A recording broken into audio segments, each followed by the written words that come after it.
এমনিই তো social media আসলে কন্ট্রোল করা খুবই কষ্টকর, কন্ট্রোল করা যায় না বললেই চলে।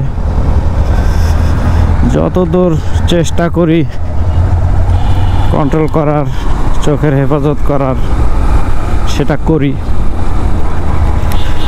এভাবেই করতে হবে, যতদূর সম্ভব নিজেকে হেফাজত করে যেতে হবে, নিজের দৃষ্টিকে সংযত করতে হবে।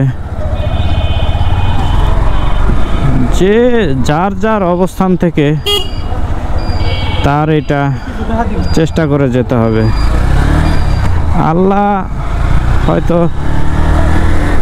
জানি না কি হবে, হয়তো চেষ্টা থাকার কারণে